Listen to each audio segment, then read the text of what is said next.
हाँ जी। Sustainable development ਦੇ ਵਿੱਚ ਇਕੋਨੋਮਿਕ ਡਿਵੈਲਪਮੈਂਟ ਵੀ ਆਉਂਦੀ ਹੈ, social development, environmental development, protection ਹੋ ਗਈ ਐਨਵਾਇਰਮੈਂਟਲ ਦੀ, ਸਾਰੇ ਹੀ ਇਹ ਚੀਜ਼ਾਂ ਜਿਹੜੀਆਂ ਨੇ ਉਹਦੇ ਵਿੱਚ ਸਸਟੇਨੇਬਲ ਡਿਵੈਲਪਮੈਂਟ ਵਿੱਚ ਹੁੰਦੀਆਂ ਨੇ। ਸਿਰਫ ਐਨਵਾਇਰਮੈਂਟ ਦਾ ਨਹੀਂ ਹੈ, ਸੋਸ਼ਲ ਦਾ ਵੀ ਹੈ, ਸੋਸ਼ਲ ਡਿਵੈਲਪਮੈਂਟ ਵੀ ਦੇਖਣੀ ਹੈ ਸੁਸਾਇਟੀ ਦਾ, ਫਿਰ ਇਕੋਨਮੀ ਵੀ ਦੇਖਣੀ ਹੈ, ਇਕੋਨੋਮਿਕ ਡਿਵੈਲਪਮੈਂਟ ਜਿਹਨੂੰ ਕਹਿੰਦੇ ਆ। ਔਰ ਇਹ ਤਿੰਨੋਂ ਦੀਆਂ ਤਿੰਨੋਂ ਚੀਜ਼ਾਂ ਜਿਹੜੀਆਂ ਨੇ ਆਪਸ ਦੇ ਵਿੱਚ ਇੰਟਰਡਿਪੈਂਡੈਂਟ ਨੇ। ठीक है, और तीनों ही एक सस्टेनेबल डिवैलपमेंट, एक अच्छे डिवैलपमेंट दी कह लो कि पिलर्स ने। ठीक है, ਜਿਹੜੇ ਤਿੰਨੋਂ ਪਿਲਰਸ ਨੇ ਅਗਰ ਇਹਨਾਂ ਵਿੱਚੋਂ ਇੱਕ ਵੀ ਡਗਮਗਾਉਂਦਾ ਆ ਤਾਂ ਫਿਰ ਜਿਹੜੀ ਡਿਵੈਲਪਮੈਂਟ ਆ ਉਹ ਕਿਸੇ ਵੀ ਨੇਸ਼ਨ ਦੀ ਜਾਂ ਕੰਟਰੀ ਦੀ ਨਹੀਂ ਹੋ ਸਕਦੀ। ਠੀਕ ਹੈ, ਅਗਰ ਇਕੋਨਮੀ ਡਿੱਗਦੀ ਆ ਤਾਂ ਵੀ ਕੰਟਰੀ ਜਿਹੜੀ ਆ ਪੂਰੀ ਹਿੱਲ ਸਕਦੀ ਆ, ਅਗਰ ਸੋਸ਼ਲ ਡਿਵੈਲਪਮੈਂਟ ਘਟਦੀ ਆ ਤਾਂ ਵੀ, ਅਗਰ ਐਨਵਾਇਰਮੈਂਟਲ ਸਾਰਾ ਦਾ ਸਾਰਾ ਖਰਾਬ ਹੁੰਦਾ ਆ ਉਸ ਕਿਸੇ ਪਰਟੀਕੂਲਰ ਕੰਟਰੀ ਦਾ, ਤਾਂ ਉੱਥੇ ਉਹਦਾ ਮਤਲਬ ਕਿ ਉੱਥੇ ਦੀ ਸਸਟੇਨੇਬਲ ਡਿਵੈਲਪਮੈਂਟ ਜਿਹੜੀ ਆ ਉਹ ਵੀ ਇੱਕ ਦੇ ਹਿੱਲਣ ਨਾਲ ਵੀ ਉਹ ਸਾਰੀ ਕੰਟਰੀ ਜਿਹੜੀ ਆ ਹਿਲਾ ਸਕਦੀ ਹੈ। ਠੀਕ ਹੈ, ਇਹ ਹੈਗੀ ਹੈ ਸਸਟੇਨੇਬਲ ਡਿਵੈਲਪਮੈਂਟ, ਔਰ ਇਹ ਕੰਟਰੀ ਟੂ ਕੰਟਰੀ ਜਾਂ ਨੇਸ਼ਨ ਟੂ ਨੇਸ਼ਨ ਇਹਦੇ ਵਿੱਚ ਗੱਲ ਹੁੰਦੀ ਹੈ। ਠੀਕ ਹੈ ਜੀ, ਅਗਰ ਹੁਣ ਗੱਲ ਕਰੀਏ ਇਹਦੇ ਵਿੱਚ ਐਕਟੀਵਿਟੀਜ਼ ਕਿਹੜੀਆਂ ਨੇ, ਇੱਕ ਹਾਂ ज़्यादा ਇਹਦੇ ਵਿੱਚ ਇੱਕ ਇਕੋਨੋਮਿਕ ਸਸਟੇਨੇਬਿਲਿਟੀ ਹੈ। ਠੀਕ ਹੈ, ਇਕੋਲੋਜੀਕਲ ਹੈ, ਇੱਕ ਸੋਸ਼ਲ ਹੈ ਸਸਟੇਨੇਬਿਲਿਟੀ, ਔਰ ਇੱਕ ਹੈਗੀ ਆ ਕਲਚਰਲ ਸਸਟੇਨੇਬਿਲਿਟੀ। ਠੀਕ ਹੈ, ਇਹ ਬਸ 3-4 ਚੀਜ਼ਾਂ ਤੁਸੀਂ ਯਾਦ ਰੱਖਣੀਆਂ। ਸਸਟੇਨੇਬਲ ਡਿਵੈਲਪਮੈਂਟ ਕੀ ਹੁੰਦੀ ਹੈ ਇਹ ਯਾਦ ਰੱਖਣਾ ਹੈ। ਹੁਣ ਗੱਲ ਕਰਦੇ ਹਾਂ ਅਨਸਸਟੇਨੇਬਲ ਡਿਵੈਲਪਮੈਂਟ ਦੀ। ਅਗਰ ਸਸਟੇਨੇਬਲ ਡਿਵੈਲਪਮੈਂਟ ਜਿਹੜੀ ਆ ਰਿਸੋਰਸਿਸ ਨੂੰ ਬਚਾਉਣਾ ਆ, ਨੈਕਸਟ ਜਨਰੇਸ਼ਨ ਲਈ ਪ੍ਰੈਜੈਂਟ ਦੀਆਂ ਨੀਡਸ ਵੀ ਪੂਰੀਆਂ ਕਰਨੀਆਂ ਆ, तो अनसस्टेनेबल डिवैलपमेंट की होगी ये बिल्कुल ऑपोजिट।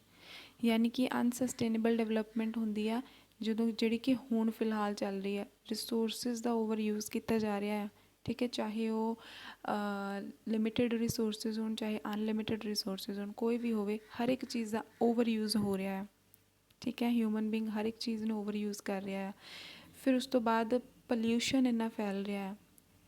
ठीक है, एनवायरमेंटल दी कोई प्रोटैक्शन नहीं हो रही, इकोनॉमिक डेवलपमेंट भी नहीं हो रही। अगर आप अपनी कंट्री की गल करिए, इकोनॉमी इस टाइम ते बहुत हद तक नीचे डिगी हुई है। ठीक है, सोशल डेवलपमेंट भी नहीं होंदी उस टाइम ते, उन्होंने कहते हैं अनसस्टेनेबल डेवलपमेंट। ठीक है, और ये सिम्पटम्स की ने, ग्लोबल वार्मिंग इंडिया दे विच बहुत ज़्यादा हो रही है। हुण तुसीं उधर अगर दिल्ली वाली साइड ते देखो तो उत्थे तो बहुत पोल्यूशन है, बहुत ज़्यादा पोल्यूशन है। और सिर्फ इंडिया विच नहीं, वर्ल्ड विच बहुत सारिया कंट्रीज़ ने जिथे बहुत ज़्यादा पोल्यूशन है। ग्लोबल वार्मिंग जिहड़ी है पूरे वर्ल्ड नूं अफैक्ट कर रही है। ओजोन लेयर डिपलीट हो रही है। ठीक है, एसिड रेन्स, फिर उस तो बाद फॉरेस्ट नूं डिस्ट्रॉय किया जा रहा है, स्पीशीज़ एक्सटिंक्ट होई जांदियां ने। ठीक है, एग्रीकल्चरल इंडस्ट्रीयल रिसोर्सिस जिहड़े ने वो डिस्ट्रॉय हो रहे हैं। इकोनॉमिक की गल करिए तो इकोनॉमिक स्ट्रैस जी है वो किन्नी है, बाकी कंट्रीज़ का पता नहीं, फिलहाल इंडिया विच तो इदां ही चल रहा है। ठीक है, इंट्रा जनरेशन और इंटर जनरेशन जिहड़ियां इनइक्वैलिटीज़ ने, दो जनरेशनस दे विच कोई इक्वैलिटी नहीं दिख रही। ठीक है, फिर उस तो बाद गल करिए सोशल तो कल्चरल, जिहदे विच की हो रहा है कि जिहड़े denial of large section of people any control over their own lives. ज़्यादा जिहड़े कह लो कि जिहड़े अमीर ने वो होर भी ज़्यादा अमीर हो रहे हैं, जो गरीब ने होर ज़्यादा गरीब हो रहे हैं, और जिहड़े विच विचाले ने मिडल क्लास वो तो चंगी तरह पिस रहे हैं ना। ठीक है, फिर उस तो बाद वॉर्स ते मास डिस्ट्रॉय, लड़ाइयाँ जंग वॉर्स का कुछ पता नहीं कदों किहड़ी कंट्री दे विच स्टार्ट हो जाए। सो ये हैगी आ अनसस्टेनेबल डिवैलपमेंट दे सिम्पटम्स जिहड़े कि हुण दिख रहे ने वर्ल्ड दे विच हर जगह। तो सस्टेनेबल डिवैलपमेंट तो किते किते ही है, किसी किसी कंट्री च ही है। ठीक है, अगर हुण इन्हां दोनों दे विच आपां डिफरेंसिस की गल करिए तो सस्टेनेबल डिवैलपमेंट की है कि जो सारिया कंट्रीज़ जिहड़ियां ने या सारे नेशनस रीजनस जिहड़े ने वो ईक्वल होण साइंस और टैक्नोलॉजी दे विच। ठीक है, तो अनसस्टेनेबल की है कि किसी एक नूं या कुछ कंट्रीज़ नूं ही ये प्रिविलेज मिलती है डेवलपमेंट की। कुछ ही कंट्रीज़ या कुछ नेशनस ही जिहड़े ने डेवलप्ड ने, तो कुछ कंट्रीज़ तो बहुत ही कुछ डेवलपिंग ने, जिदा अपनी इंडिया डेवलपिंग है कंट्री, लेकिन कुछ ने जो डेवलपिंग भी नहीं हैगियां, अनडेवलप्ड ने, जिथे कंट्रीज़ के लोगों खाण नूं फूड तक नहीं मिलता 2 टाइम का। कुछ कंट्रीज़ इदां दियां हैगियां ने हजे भी इंडिया दे विच, ठीक है। फिर सस्टेनेबल डेवलपमेंट दे विच की हुंदा आ कि जिन्ने भी रिसोर्सिज ने उन्होंने इक्वली यूज़ किया जाता है कंट्रीज़ दे विच, लेकिन अनसस्टेनेबल दे विच की हुंदा है, कोई इक्वैलिटी नहीं हुंदी। कोई कंट्री जिहड़ी है वो बहुत ज़्यादा यूज़ कर रही है कुछ रिसोर्सिज का, कुछ कंट्रीज़ नूं कुछ भी नहीं मिलता, किसी कंट्रीज़ नूं घट मिल रहा है, ठीक है। सो और दूसरा ये है कि सोशल और कल्चरल टेंशनस जिहड़ियां हुंदियां ने सस्टेनेबल डेवलपमेंट दे विच नहीं हुंदियां, यानी कि सोशल और कल्चरल दोनों ही चीज़ों को बैलेंस रखा जाता है सस्टेनेबल डेवलपमेंट दे विच, लेकिन अनसस्टेनेबल डेवलपमेंट दे विच इन्हां दोनों विच ही टेंशनस क्रिएट होंदियां ने।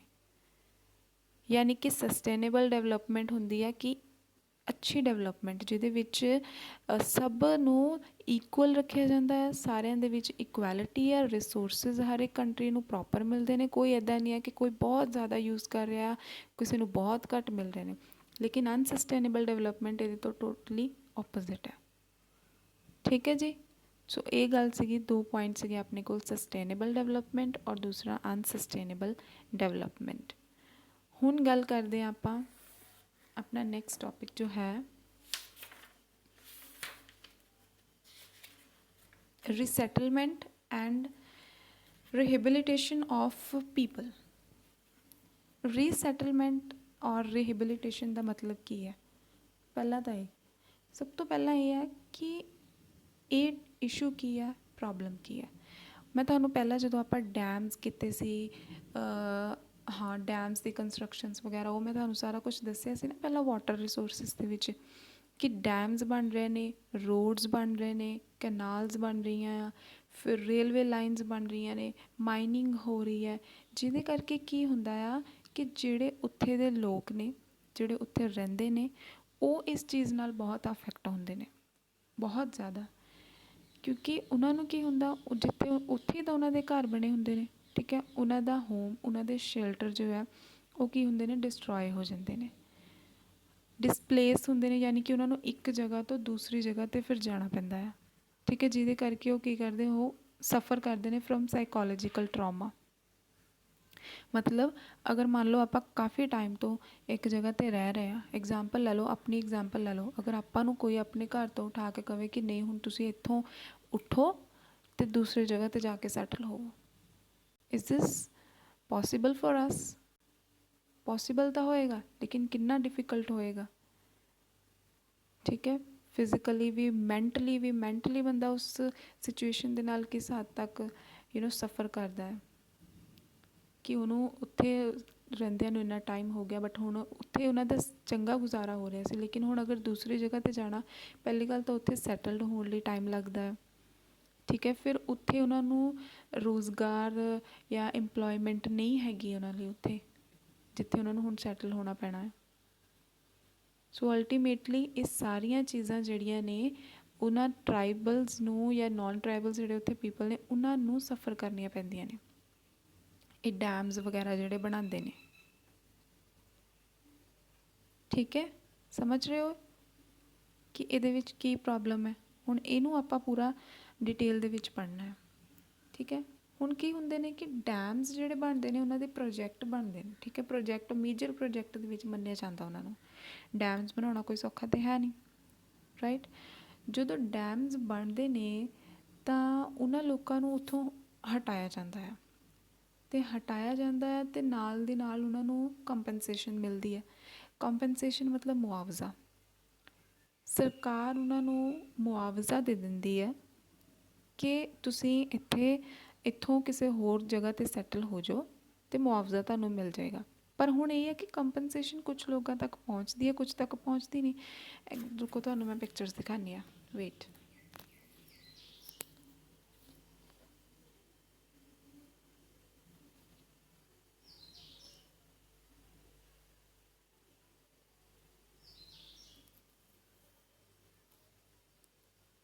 ਹਾਂਜੀ, ਆਹ ਹੁੰਦੇ ਨੇ ਟਰਾਈਬਸ, ਜਿਹਨਾਂ ਨੂੰ ਟਰਾਈਬਲ ਪੀਪਲ ਕਹਿੰਦੇ ਨੇ। ਠੀਕ ਹੈ, ਇਹਨਾਂ ਨੂੰ ਇੱਕ ਜਗ੍ਹਾ ਤੋਂ ਦੂਸਰੀ ਜਗ੍ਹਾ 'ਤੇ ਮੂਵ ਕਰਨ ਲਈ ਕਿਹਾ ਜਾਂਦਾ ਹੈ ਕਿ ਹੁਣ ਇੱਥੋਂ ਮਾਈਗ੍ਰੇਟ ਕਰ ਜਾਓ ਤੁਸੀਂ ਹੋਰ ਜਗ੍ਹਾ 'ਤੇ, ਕਿਉਂਕਿ ਹੁਣ ਇੱਥੇ ਡੈਮਸ ਬਣਨੇ ਨੇ। ਆਹ ਦੇਖੋ, displacement means loss of culture which mean loss of identity, so no to mega dam। ਇਹ ਪਿਕਚਰ ਆਈ ਥਿੰਕ ਹੈਗੀ ਹੈ, ਇਹ ਨਹੀਂ ਪਤਾ ਕਿੱਥੇ ਦੀ ਹੈ, ਬਟ ਆਹ ਹੈਗੀ ਸਿੱਕਿਮ ਦੀ। ਇਹ ਸਿੱਕਿਮ ਦੀ ਹੈ ਕਿ ਲੋਕ ਪ੍ਰੋਟੈਸਟ ਵੀ ਕਰਦੇ ਨੇ। ਸਕਰੀਨ ਸ਼ੇਅਰ ਹੋ ਰਹੀ ਹੈ ਨਾ ਸਾਰਿਆਂ ਨੂੰ?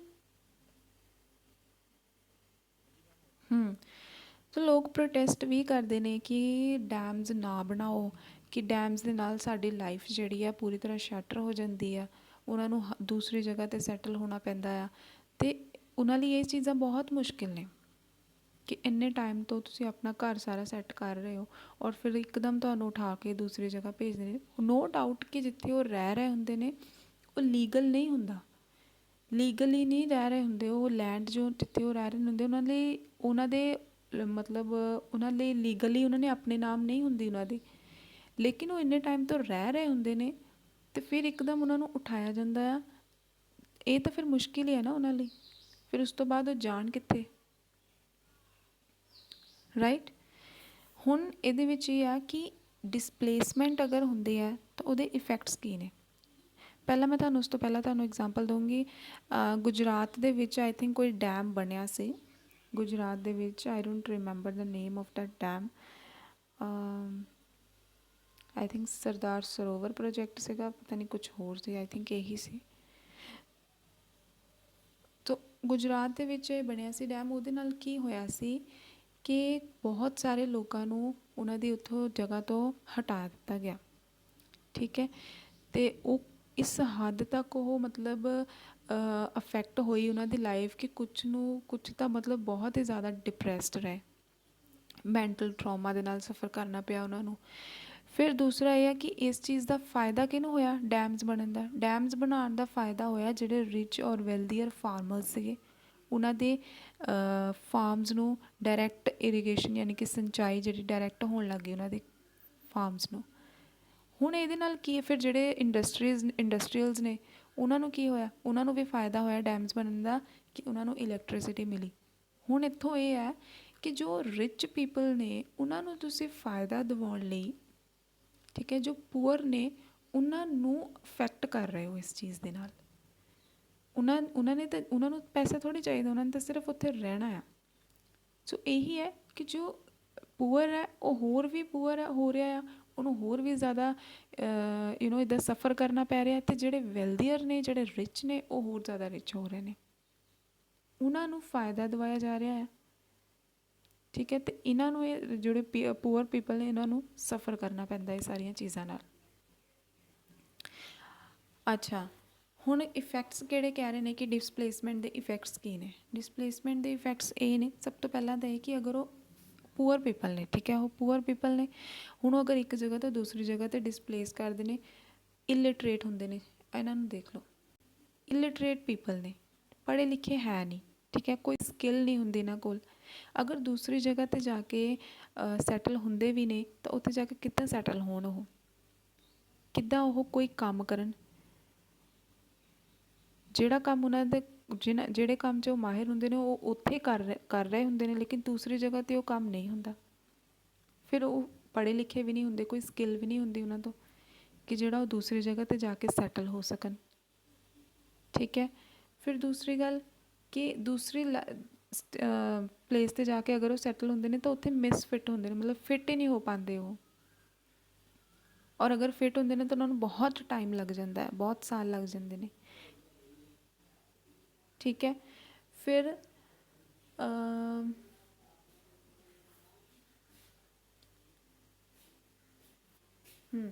ਫਿਰ ਉਹੀ ਕਿ ਸੋਸ਼ਲ ਕਲਚਰਲ ਸਟਰੈਸ ਅਤੇ ਸਾਈਕੋਲੋਜੀਕਲ ਡਿਸਟਰਬੈਂਸ ਤਾਂ ਹੁੰਦੀ ਹੁੰਦੀ ਹੈ ਉਹਨਾਂ ਨੂੰ। ਠੀਕ ਹੈ, land and the forest are the soul of the lives of the tribals. ਜੰਗਲਾਂ ਵਿੱਚ ਹੀ ਤਾਂ ਉਹਨਾਂ ਨੇ ਰਹਿਣਾ ਹੁੰਦਾ ਆ, ਉੱਥੋਂ ਹੀ ਉਹਨਾਂ ਨੇ ਖਾਣਾ ਹੁੰਦਾ ਆ, ਉਹੀ ਉਹਨਾਂ ਨੇ ਕੰਮ ਕਰਨਾ ਹੁੰਦਾ ਆ।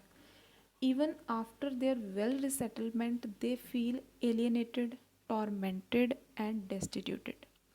ਯਾਨੀ ਕਿ ਅਗਰ ਉਹ ਜੰਗਲਾਂ ਤੋਂ ਬਾਹਰ ਨਿਕਲ ਕੇ ਕਿਤੇ ਹੋਰ ਸੈਟਲ ਹੁੰਦੇ ਵੀ ਆ ਤਾਂ ਵੀ ਉਹ ਏਲੀਨੇਟਡ ਫੀਲ ਕਰਦੇ, ਕਿਉਂਕਿ ਜਿੱਥੇ ਉਹ ਇੰਨੇ ਟਾਈਮ ਤੋਂ ਰਹਿ ਰਹੇ ਹੁੰਦੇ ਉਹਨਾਂ ਨੂੰ ਉਸ ਐਨਵਾਇਰਨਮੈਂਟ ਦੀ ਆਦਤ ਹੋ ਜਾਂਦੀ ਹੈ। ਅਤੇ ਅਗਰ ਦੂਸਰੀ ਜਗ੍ਹਾ 'ਤੇ ਸੈੱਟ ਹੋ ਵੀ ਜਾਂਦੇ ਨੇ ਕਿਸੇ ਤਰ੍ਹਾਂ ਤਾਂ ਵੀ ਉੱਥੇ ਏਲੀਨੇਟਡ ਫੀਲ ਕਰਦੇ ਨੇ, ਟੋਰਮੈਂਟਡ ਫੀਲ ਕਰਦੇ ਨੇ। ਠੀਕ ਹੈ। In most of the cases they are denied compensation. ਕੁਛ ਕੇਸਿਸ ਦੇ ਵਿੱਚ ਤਾਂ ਇੱਦਾਂ ਹੋਇਆ ਕਿ ਇਹਨਾਂ ਨੇ ਕੰਪਨਸੇਸ਼ਨ ਹੀ ਨਹੀਂ ਲਈ, ਮਤਲਬ ਮੁਆਵਜ਼ਾ ਸਾਨੂੰ ਨਹੀਂ ਚਾਹੀਦਾ, because their rights over land and resources are customary and not legal. ਕੁਛ ਜਗ੍ਹਾ 'ਤੇ ਜਦੋਂ ਕੰਪਨਸੇਸ਼ਨ ਅਗਰ ਮਿਲਦੀ ਹੈ ਤਾਂ ਉਹ ਵੀ ਕਹਿ ਲਓ ਕਿ ਅੱਧੀ ਕਰਾ ਆਪਣੇ ਤਾਂ ਹੈ ਹੀ ਇੱਦਾਂ ਹੀ ਨਾ, ਇੰਡੀਆ ਦੇ ਵਿੱਚ ਤਾਂ ਹੁੰਦਾ ਹੀ ਇੱਦਾਂ ਹੈ। ਅਗਰ ਗਵਰਨਮੈਂਟ ਕੁਛ ਪ੍ਰੋਵਾਈਡ ਕਰਦੀ ਹੈ ਪਬਲਿਕ ਨੂੰ, ਪਬਲਿਕ ਤੱਕ ਪਹੁੰਚਦੇ ਉਹ ਚੀਜ਼ ਦਾ ਬਹੁਤ ਹਿੱਸਾ ਜਿਹੜਾ ਆ, ਬਹੁਤ ਘੱਟ ਹਿੱਸਾ ਜਿਹੜਾ ਆ ਉਹ ਪਹੁੰਚਦਾ ਪਬਲਿਕ ਤੱਕ। ਜਿਹੜੇ ਵਿਚਲੇ ਬੈਠੇ ਹੁੰਦੇ ਆ, ਅੱਧਾ ਕੁ ਉਹਨਾਂ ਨੇ ਖਾਣਾ ਹੁੰਦਾ, ਫਿਰ ਹੋਰ ਅੱਗੇ ਜਿਹੜਾ ਬੈਠਾ ਹੁੰਦਾ ਅੱਧਾ ਉਹਨੇ ਖਾਣਾ ਹੁੰਦਾ। ਠੀਕ ਹੈ। ਅਗਰ ਮੁਆਵਜ਼ਾ ਕਹਿੰਦੇ ਵੀ ਆ ਕਿ ਪਹੁੰਚ, ਲੇਕਿਨ ਉਹਨਾਂ ਤੱਕ ਮੁਆਵਜ਼ਾ ਨਹੀਂ ਪਹੁੰਚਦਾ ਕੁਛ ਹੱਦ ਤੱਕ। ਠੀਕ ਹੈ। In town and cities it is difficult for them to find even unskilled jobs for their livelihood। जब स्किल ही नहीं है तो जॉब कित्थों लैणगे वो। ठीक है। at new places they lost their culture, community life, कुछ रिचुअल्स होंदे ने उन्हां दे, और दूसरा लैंगुएज डिफिकल्टी फेस करते हैं। ਹੁਣ ਜਦੋਂ ਪਹਿਲਾਂ ਤਾਂ ਹੋ ਸਕਦਾ ਕਿ ਇਕੱਠੇ ਰਹਿੰਦੇ ਹੋਣਗੇ, ਉਹਨਾਂ ਦਾ ਕੁਛ ਕਲਚਰਲ ਕਮਿਊਨਿਟੀ ਬਣੀ ਹੋਏਗੀ, ਕੁਛ ਕਲਚਰ ਹੋਣਗੇ, ਕੁਛ ਰਿਚੁਅਲਸ ਹੋਣਗੇ। ਜਦੋਂ ਉਹਨਾਂ ਨੂੰ ਡਿਸਪਲੇਸ ਕਰਨਾ ਪੈਂਦਾ ਦੂਸਰੀ ਜਗ੍ਹਾ 'ਤੇ ਜਾ ਕੇ, ਉੱਥੇ ਜਾ ਕੇ ਕੁਛ ਹੱਦ ਤੱਕ ਤਾਂ ਕਹਿ ਲਓ ਕਿ ਕੀ ਕਹਿੰਦੇ ਹੁੰਦੇ ਹੋ ਕਿ ਬਿਖਰ ਜਾਂਦੇ ਆ, ਅੱਧੇ ਕਿਤੇ ਚਲ ਜਾਂਦੇ, ਅੱਧੇ ਕਿਤੇ ਚਲ ਜਾਂਦੇ। ਠੀਕ ਹੈ। ਨਾ ਉਹਨਾਂ ਦਾ ਕਲਚਰ ਰਹਿੰਦਾ, ਨਾ ਉਹਨਾਂ ਦੀ ਕਮਿਊਨਿਟੀ ਰਹਿੰਦੀ ਹੈ। ਫਿਰ ਜਿਹੜੀ ਦੂਸਰੀ ਜਗ੍ਹਾ 'ਤੇ ਜਾਂਦੇ ਨੇ ਉੱਥੇ ਦੀ ਲੈਂਗੁਏਜ ਡਿਫਰੈਂਟ ਹੁੰਦੀ ਹੈ ਲੋਕਾਂ ਦੀ, ਅਤੇ ਉਹ ਲੈਂਗੁਏਜ ਡਿਫੀਕਲਟੀ ਉਹਨਾਂ ਨੂੰ ਫੇਸ ਕਰਨੀ ਪੈਂਦੀ ਹੈ। ਸੋ ਇਹਨਾਂ ਲਈ ਤਾਂ ਇਹ ਸਾਰੀਆਂ ਚੀਜ਼ਾਂ ਪ੍ਰੋਬਲਮ ਹੀ ਆ। ਡੈਮਸ ਦੇ ਨਾਲ ਇਹਨਾਂ ਨੂੰ ਕੋਈ ਫਾਇਦਾ ਨਹੀਂ ਹੋ ਰਿਹਾ। ਡੈਮਸ ਦਾ ਫਾਇਦਾ ਸਿਰਫ ਔਰ ਸਿਰਫ ਰਿਚ ਪੀਪਲ ਨੂੰ ਹੋ ਰਿਹਾ, ਇੰਡਸਟਰੀਅਲਿਸਟ ਜਿਹੜੇ ਨੇ ਉਹਨਾਂ ਨੂੰ ਹੋ ਰਿਹਾ, ਵੈਲਦੀਅਰ ਫਾਰਮਰਸ ਜਿਹੜੇ ਨੇ ਉਹਨਾਂ ਨੂੰ ਹੋ ਰਿਹਾ, ਔਰ ਗਵਰਨਮੈਂਟ ਨੂੰ ਹੋ ਰਿਹਾ। ਬਾਕੀ ਜਿਹੜੇ ਪੂਅਰ ਪੀਪਲ ਨੇ ਉਹਨਾਂ ਨੂੰ ਇਸ ਚੀਜ਼ ਦਾ ਕੋਈ ਫਾਇਦਾ ਨਹੀਂ ਹੈ, ਇਨਫੈਕਟ ਇਹਦਾ ਨੁਕਸਾਨ ਹੈ। ਠੀਕ ਹੈ। ਉਹਨਾਂ ਨੂੰ ਇਹ ਸਾਰੀਆਂ ਚੀਜ਼ਾਂ ਨਾਲ ਸਫਰ ਕਰਨਾ ਪੈਂਦਾ। ਹੁਣ ਕਹਿ ਰਹੇ ਨੇ ਕਿ ਪ੍ਰੋਬਲਮਸ ਰੀਸੈਟਲਮੈਂਟ ਐਂਡ ਰੀਹੈਬਿਲੀਟੇਸ਼ਨ ਦੇ ਵਿੱਚ ਕੀ ਹੈ। ਕਹਿੰਦੇ ਨੇ ਕਿ ਪ੍ਰੋਜੈਕਟ ਦੇ ਵਿੱਚ ਜਿਹੜੇ ਪ੍ਰੋਜੈਕਟ ਅਥਾਰਟੀਜ਼ ਨੇ ਉਹਨਾਂ ਦੀ ਰਿਸਪੋਂਸੀਬਿਲਿਟੀ ਨਹੀਂ ਹੈ ਇਹ ਮਤਲਬ ਅਗਰ ਉਹਨਾਂ ਨੂੰ ਇੱਥੋਂ ਡਿਸਪਲੇਸ ਕਰਨਾ ਪੈ ਰਿਹਾ ਤਾਂ ਇਹ ਉਹਨਾਂ ਦੀ ਰਿਸਪੋਂਸੀਬਿਲਿਟੀ ਨਹੀਂ ਹੈ। ਪਹਿਲਾਂ ਤਾਂ ਪੁਆਇੰਟ ਇਹ ਕਹਿ ਰਹੇ ਨੇ ਕਿ ਨੋ ਰਿਸਪੋਂਸੀਬਿਲਿਟੀ ਆਫ ਪ੍ਰੋਜੈਕਟ ਅਥਾਰਟੀਜ਼। ਕਿਉਂ? ਕਿਉਂਕਿ ਪ੍ਰੋਜੈਕਟ ਅਥਾਰਟੀਜ਼ ਨੂੰ ਕੀ ਹੈ, ਪ੍ਰੋਜੈਕਟ ਅਥਾਰਟੀਜ਼ ਨੂੰ ਤਾਂ ਕੋਈ ਪ੍ਰੋਜੈਕਟ ਮਿਲ ਗਿਆ ਆ ਅਤੇ ਉਹਨਾਂ ਨੇ ਉਹ ਕੰਮ ਕਰਨਾ ਉਹਦੇ ਉੱਤੇ। ਇਹਦੇ ਬਾਰੇ ਤਾਂ ਸੋਚਣਾ ਦੂਸਰੀ ਗਵਰਨਮੈਂਟ ਨੇ ਸੋਚਣਾ ਆ, ਲੋਕਲ ਅਥਾਰਟੀਜ਼ ਨੇ ਸੋਚਣਾ, ਉੱਥੇ ਦੀ ਜਿਹੜੀ ਸਰਕਾਰ ਹੋਏਗੀ ਉਹਨੇ ਸੋਚਣਾ ਇਸ ਚੀਜ਼ ਬਾਰੇ। ਪ੍ਰੋਜੈਕਟ ਅਥਾਰਟੀਜ਼ ਦੀ ਇਹਦੇ ਵਿੱਚ ਕੋਈ ਰਿਸਪੋਂਸੀਬਿਲਿਟੀ ਨਹੀਂ ਹੈ। ਠੀਕ ਹੈ। ਸੁਣ ਰਹੇ ਹੋ ਸਾਰੇ ਜਣੇ, ਸਮਝ ਰਹੇ ਹੋ?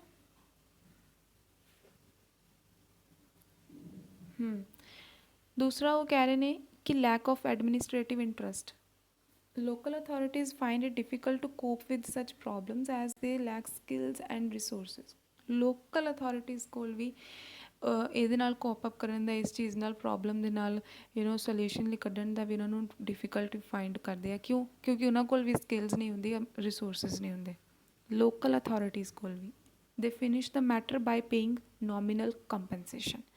ਮਤਲਬ ਉਹ ਵੀ ਕਿੱਦਾਂ ਮੈਟਰ ਫਿਨਿਸ਼ ਕਰ ਦਿੰਦੇ ਆ, ਸਿਰਫ ਕੰਪਨਸੇਸ਼ਨ ਦੇ ਕੇ, ਮੁਆਵਜ਼ਾ ਦੇ ਦਿਓ ਇਹਨਾਂ ਨੂੰ ਅਤੇ ਮੈਟਰ ਖ਼ਤਮ ਕਰੋ।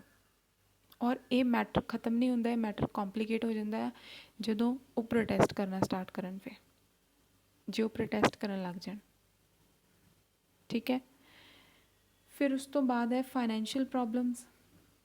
while making estimates for the approval of projects the costs are shown on a lower side when it comes to compensation for resettlement they fall short of funds। ਹੁਣ ਜਦੋਂ ਉਹਨਾਂ ਨੂੰ ਕੰਪਨਸੇਸ਼ਨ ਦੇਣੀ ਹੈ ਤਾਂ ਫਿਰ ਉਹਦੇ ਵਿੱਚ ਫੰਡ ਵਿੱਚੋਂ ਪੈਸੇ ਫਿਰ ਉਹ ਕੰਪਨਸੇਸ਼ਨ ਲਈ ਵੀ ਦੇਣੇ ਪੈਣੇ ਆ, ਜਿਹਦੇ ਕਰਕੇ ਫਾਈਨੈਂਸ਼ੀਅਲ ਜਿਹੜਾ ਆ ਲੋਸ ਹੁੰਦਾ ਹੈ ਗਵਰਨਮੈਂਟ ਨੂੰ, ਜਦੋਂ ਮੁਆਵਜ਼ਾ देना उन्होंने, ठीक है। और दूसरा कह रहे ने कि planning is not people oriented. People oriented planning कदे भी नहीं होंदी किसी गवर्नमेंट दी, इंडियन दी तो बिल्कुल नहीं। इंडियन गवर्नमेंट कदे भी पीपल ओरिएंटेड कदे भी नहीं होंदी। कोई भी प्लानिंग अगर करती है मतलब लोगों को सोच के तो कदे भी नहीं किया उन्हें। You know, the affected people were never considered nor consulted in development planning। ना उन्होंने कदे पूछया जाता है, ना उन्होंने कदे कंसल्ट किया जाता है कि इदा इदा इत्थे प्रोजैक्ट बनना आ कि तुसी इहदे नाल यू नो कंफर्टेबल हो या तुहानूं कोई प्रॉब्लम है। नहीं, सिर्फ प्रोजैक्ट उन्होंने दस दिता जाता कि बस बन रहा है, ठीक है। Authorities do not even share their views, अपने व्यूज़ तक भी नहीं शेयर करते। This leads to unrest amongst the affected persons followed by disputes and agitation against the project. उन्हां नाल तो कुछ भी नहीं शेयर किया जाता इन्हां लोकां नाल, ठीक है। फिर कह रहे हैं कि compensation is a myth in resettlement. Compensation तो सिर्फ एक मिथ ही है and that is true. Resettlement is link to compensation in cash for property lost. हुण कंपनसेशन तुहानूं मैं पहलां दस्सिया कि अगर दित्ती भी जाती है गवर्नमेंट वालों तो उन्हां तक कई बार पहुँचती नहीं है। कई बार कुछ नूं पहुँच जाती है, बाकियां नूं नहीं मिलती। हुण इदां तो कोई भी नहीं ध्यान दिंदा ना कि सारिਆਂ ਨੂੰ मिल गई है ना कंपनसेशन, नहीं, इदां तो कोई भी नहीं ध्यान दिंदा। जिन्होंने मिल गई है ठीक है, जिन्होंने नहीं मिली ठीक है, वो भी ठीक है, ठीक है। The value of compensation is fixed arbitrarily and hence is always insufficient and it takes a long time when the affected people get money for compensation। कई बार कंपनसेशन डिले हो जाती है, कह तो दिंदी है सरकार, मतलब अनाउंसमेंट हो जाती है कि हाँ मुआवजा दिता जाऊगा, लेकिन डिले कर देंगे है। जो डिले होंदा रहिंदा होर डिले बस फिर उस तो बाद एंड ते वो मैटर ही खत्म, बस फिर नहीं, फिर कुछ नहीं, वो भुल भुला जाती है गल, ठीक है। नैक्सट पॉइंट है कि डेवलपमेंट फॉर होम। हुण डेवलपमेंट आप कह तो रहे हैं कि ये डेवलपमेंट हो रही है, डेवलपमेंट हो रही है, लेकिन फिर हो किहनां लई रही है, क्योंकि इन्हों तो प्रॉब्लम हो रही है। हुण मैं तुहानूं पहलां दस्सिया कि इहदा फायदा सिर्फ रिच फार्मर्स नूं आ, जिहड़े उत्थों दे विलेजर्स ने, जिहड़े उत्थों दे ट्राइबल्स ने, उन्हां नूं इहदा सिर्फ नुकसान है, ठीक है। इंडस्ट्रीलिस्ट नूं किद्दां फायदा हुंदा, इलैक्ट्रिसिटी मिल जाती है उन्होंने अपनी फैक्ट्रीज के वास्ते to boost their production, okay. हुण उत्थे दे बहुत सारे लोग जिहड़े कुछ फिशरमैन हुंदे ने, मछलियां पकड़न वाले हुंदे हैं, जो उत्थे भी डैम बन गया उत्थों उन्होंने हटाता तो उन्हों का खाना, उन्होंने जो जॉब्स उन्हों दी होंदियां वो भी सारियां अफैक्ट होंदियां, उन्होंने लाइवलीहुड पूरी तरह अफैक्ट होंदा है, क्योंकि उन्हों दा ज़्यादा वाटर ते डिपेंड होंदे ने। मछलियां पकड़ के फूड भी अपना लैंदे ने, फिर उन्होंने सेल भी करते हैं, ठीक है। Now the question is why should the local tribes be rendered homeless or displaced or relocated to benefit other people? दूसरे लोगों को benefit देने लिए उन्होंने क्यों ये सारियां चीज़ें सफ़र करनियां पैंदियां ने? Why should the less fortunate be made to bear the cost of development for wealthier farmers or rich farmers or industrialists? हुण इस चीज़ का ये तो चलो है कि ये कोई शक नहीं है कि डेवलपमेंट हो रही है नेशन की, but this should be done in a manner that the affected people who also share the benefit of development, at least उन्हां नूं भी इस चीज़ डेवलपमेंट का benefit होवे। सारिਆਂ ਨੂੰ ध्यान विच रख के ही कोई अगर चीज़ कर रहे हैं, कोई प्रोजेक्ट बन रहा है तो वो तो तां ही डेवलपमेंट, एक्चुअल तां ही डेवलपमेंट अगर सब नूं ध्यान च रख के किया जाए, ठीक है। सिर्फ कुछ का ही सोच के अगर डेवलपमेंट कर रहे हैं कि डेवलपमेंट हो रही है तो it's not a development, it's a harassment of poor people, ठीक है जी। ये पॉइंट समझ लग गए ने? आ पिक्चर्स देख ली सारे ने? बंद कर दा?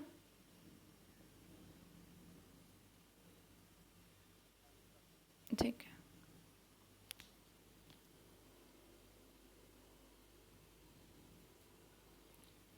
हाँ जी, तुहानूं सारा समझ लग गया ये वाला टॉपिक?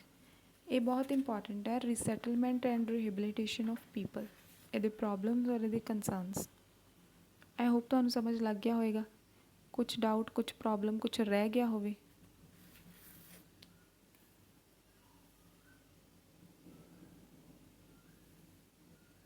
क्लियर है सारा?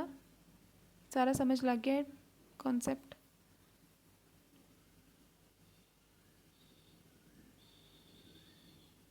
नहीं समझ लगा?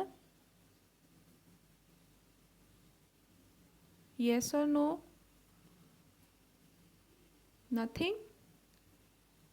हाँ फिर ठीक है, एटलीस्ट यस और नो तो बोल दिया करो ताकि मैंने पता लगे कि हाँ समझ लग गया है कि नहीं। हाँ ठीक है। अच्छा जी चलो अटेंडेंस लगा लीए पहला। नाले गल सुनो सब तो पहला कि जो क्लास मैं लिंक थानू भेजदी हाँ या जो थानू मैसेज करदी हाँ, प्लीज़ ट्राई करा करो कि क्लास नाल ही तुसी ज्वाइन कर लो। ठीक है, मैक्सीमम 5 मिनट दे दूँगी मैं, इस तो ज़्यादा नहीं, फिर अपना टाइम कई बार वेस्ट हो जाता। ठीक है, और दूसरा चलो ये है कि हुण सिलेबस तो इहदा खत्म होने ही लगा है। UHV का सिलेबस अपना बहुत पिया है, उहदी वाली क्लास तुसी फटाफट ज्वाइन कर लिया करो। ठीक है, वो सिलेबस कवर करना है। ओके चलो हुण अटेंडेंस बोलिए।